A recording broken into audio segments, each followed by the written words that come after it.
हाल ही में हेमचंद यूनिवर्सिटी ने दर्शन शास्त्र को खत्म करने के लिए उस विषय को डिलीट करने की कोशिश की। पिछले साल ही धीरे से चुपके से इन्होंने दर्शन के विषय को खारिज करने की कोशिश की है और इस विषय को बंद करने की कोशिश हो रही है। अगर ये चाहते हैं कि हम चार्वाक का दर्शन ना पढ़ सके, हम जैन दर्शन को ना पढ़ सके, हम वैशेषिक दर्शन को ना पढ़ सके, तो हमको ये बताइए वेद वेदांत और उपनिषद को हम कैसे पढ़ेंगे? अगर आप दर्शन को नहीं पढ़ेंगे तो इस प्रकार दर्शन शास्त्र खत्म होते जाएगा। ये तो प्रतिमूर्ति है, लेकिन ज्ञान के जो केंद्र को इन्होंने जिस प्रकार मंदिर में तब्दील किया है, आपको एक अभियान छेड़ना होगा। इसे हमको शिक्षालय बनाने की जरूरत है।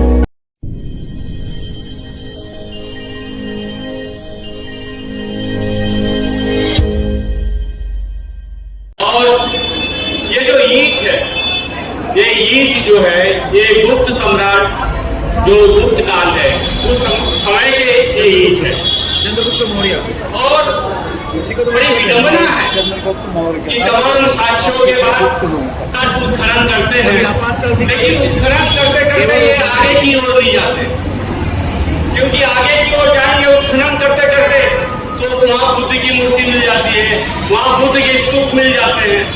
तो कहना ये चाहता हूं कि जिस प्रकार मोहनजोदड़ो और हड़प्पा को इन्होंने जलाया और उस सभ्यता को, जो इंडस वैली सभ्यता है, उसको खत्म करने की कोशिश की है, वैसे ही लोगों ने बौद्ध इतिहास को भी खत्म करने की कोशिश की है और ये लगातार हो रहा है।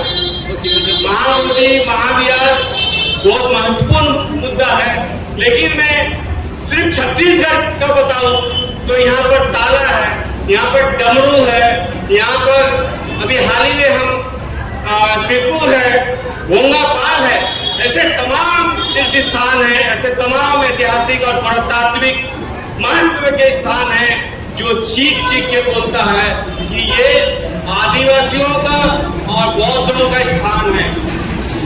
लेकिन जो लोग जो आए बाहर से आए, ये मैं नहीं कहता, ये डिस्कवरी ऑफ इंडिया में जवाहरलाल नेहरू ने कहा है, ये राहुल सांस्कृतियन ने कोलकाता से गंगा में कहा है कि ये जो आ रहे हैं ये विध्वंसकारी रहे हैं और जो इनकी संस्कृति रही है वो संस्कृति का परिणाम है। ये लगातार चाहे वो आदिवासी की संस्कृति हो चाहे बौद्ध संस्कृति हो, उनको सत्यानाश करने की कोशिश की जा रही है। यूनेस्को ने इसे बौद्ध विरासत में गिना है, उसके बावजूद भी ये बौद्धों को देने के लिए कतरा रहे हैं।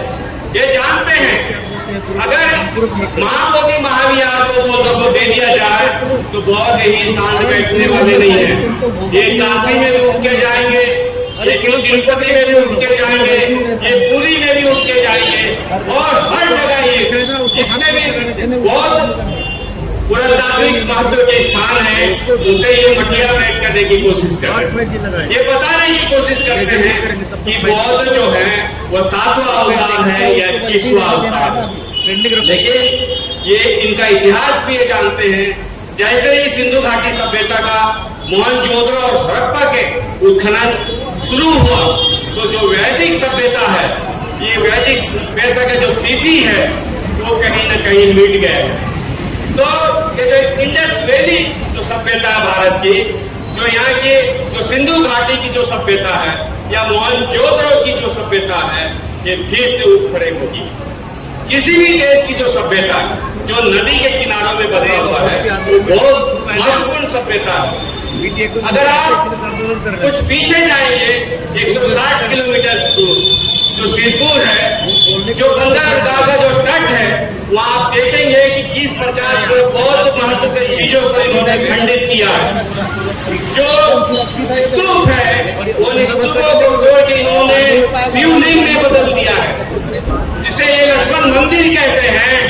ये लक्ष्मण मंदिर नहीं है बल्कि ये एक स्तूप है और एक बौद्ध स्तूप है। उसी प्रकार पीछे दक्षिण की तरफ जाएंगे तो अशोक के बड़े बड़े स्तंभ आपको नजर आएंगे और वहां पर गौतम बुद्ध भी पहुंचे वहां पर भीमसेन पहुंचे हैं, वहां पर नागार्जुन पहुंचे हैं, और यही दक्षिण कोसल है जहां पर बाबा साहब अम्बेडकर भी पहुंचे।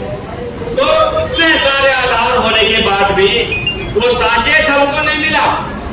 वो साकेत उनका राम मंदिर के रूप में तब्दील हो गया। वो पूरी हमको नहीं मिला। वो जगन्नाथपुरी अब अडानी को मिलने वाला है। इस साल उन्होंने प्रसादी योजना का शुरुआत किया। तो ये वो चौंकाने वाली बात है कि अगर आप संघर्ष नहीं करेंगे। देखिए, बौद्ध धर्म में 500 सालों तक बुद्ध की कोई मूर्ति नहीं थी। सम्राट अशोक ने भी मूर्तियों का स्थापना नहीं किया, बल्कि 84,500 शिलालेख और स्तूप का उन्होंने निर्माण किया था। लेकिन जैसे जैसे हमने उनको एक प्रतिकृति में उतारने की कोशिश की है, तो ये धीरे धीरे हमारे देश में जो सम्राट आए, जो ग्रीक सम्राट आए, उनको देखे इस प्रतिकृति को बनाया गया। चाहे वो बुद्ध की प्रतिकृति हो, चाहे वो घासीदास की प्रतिकृति हो, चाहे किसी भी प्रतिकृति हो, काल्पनिक प्रतिकृति है।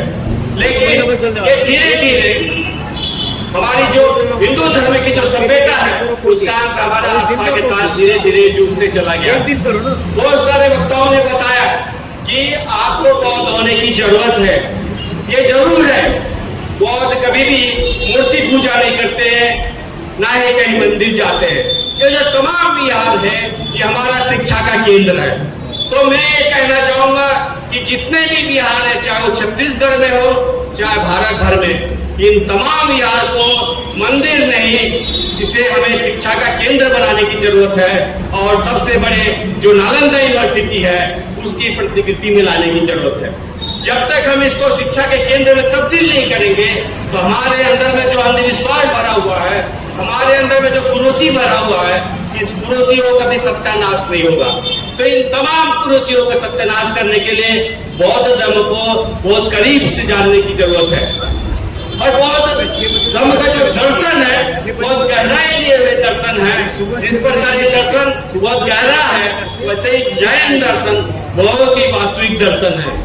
तो ये जो श्रमण दर्शन है या श्रमण संस्कृति है, ये बामन वाले संस्कृति के ठीक उल्टा है। तो हमारे देश में मात्र दो ही संस्कृति के बीच का संघर्ष है। संस्कृति है जिसमें हम चार्वाक का दर्शन पढ़ते हैं, हम बौद्ध का दर्शन पढ़ते हैं, हम वैशेषिक दर्शन पढ़ते हैं, हम न्याय और वैशेषिक को पढ़ते हैं। इस प्रकार से कोई दर्शन के 9 शाखाएं हैं। और आपको मतलब की बात बताते चलूं, हाल ही में हेमचंद यूनिवर्सिटी ने दर्शन शास्त्र को खत्म करने के लिए उस विषय को डिलीट करने की कोशिश की है। पिछले साल ही धीरे से चुपके से इन्होंने दर्शन के विषय को खारिज करने की कोशिश की है और इस विषय को बंद करने की कोशिश हो रही है। अगर ये चाहते हैं कि हम चार्वाक का दर्शन ना पढ़ सके, हम जैन दर्शन को ना पढ़ सके, हम वैशेषिक दर्शन को ना पढ़ सके, तो हमको ये बताइए वेद, वेदांत और उपनिषद को हम कैसे पढ़ेंगे? अगर आप दर्शन को नहीं पढ़ेंगे तो इस प्रकार दर्शन शास्त्र खत्म होते जाएगा। ये तो प्रतिमूर्ति है, लेकिन ज्ञान के जो केंद्र को इन्होंने जिस प्रकार मंदिर में तब्दील किया है, आपको एक अभियान छेड़ना होगा। इसे हमको शिक्षालय बनाने की जरूरत है, इसे हमको विद्यालय बनाने की जरूरत है और ये विश्वविद्यालय में तब्दील होने की जरूरत है। उन्हें क्या गरज है कि ये महाबोधि महाविहार नालंदा यूनिवर्सिटी की तरह एक बड़ा रूप ले ले, बल्कि हम सबको मिलके सारे विहार को पाठशाला, विद्यालय, महाविद्यालय और विश्वविद्यालय बनाने की जरूरत है। अभी हाल ही में आप देख रहे होंगे हमारे जो शिक्षक हैं वो युक्ति युक्तिकरण को लेकर संघर्ष कर रहे हैं और ये संघर्ष धीरे धीरे हमारे जो स्कूल है और हमारे जो वहाँ के जो शिक्षक है उन्हें खत्म करने की कोशिश हो रही है। कांग्रेस के सरकार में 3000 स्कूलों को बंद किया गया है, अभी और ज्यादा स्कूल बंद होने की तैयारी हो रही है। तो सबसे ज्यादा कोशिश है कि आप इस महाबोधि महाविहार को बचाने के साथ आप सिरपुर को भी बचाएंगे, आप भोंगापाल को बचाएंगे, आप तुरतुरिया को बचाएंगे, आप डमरू को भी बचाएंगे और साथ ही साथ जो शिक्षा का केंद्र है उस शिक्षा को केंद्र को भी बचाने की कोशिश करेंगे। ये विडंबना है कि जैसे जैसे हम जिस व्यवस्था में हैं कि हमें पहचानने की जरूरत है, चाहे कांग्रेस हो चाहे भाजपा, मैं अभी तक ये पहचान नहीं पाया हूँ कि हमारे आंदोलन को नेतृत्व कौन कर रहा है। चाहे वो महाबोधि महावीर का आंदोलन हो, चाहे भोंगापाल का आंदोलन हो, ये तभी विजय की मंजिल तक पहुंचेगा जब ये गैर राजनीतिक रूप से लड़ी जाए। अगर ये भाजपा और कांग्रेस की तरफ से निर्देशित होंगे तो ये तमाम आंदोलन कुचल दिए जाएंगे, खत्म कर दिए जाएंगे और हमारा महाबोधि महावीर का जो आंदोलन है या हमारा जो नालंदा यूनिवर्सिटी का जो सपना है वो कभी भी पूरा नहीं हो सकेगा। और बहुत सारी बातों को आपने कहा है, मैं अपनी बातों को ही समझता हूँ। जय भीम, नमो बुद्धाय, जय भारत, जय संविधान। जी बहुत बहुत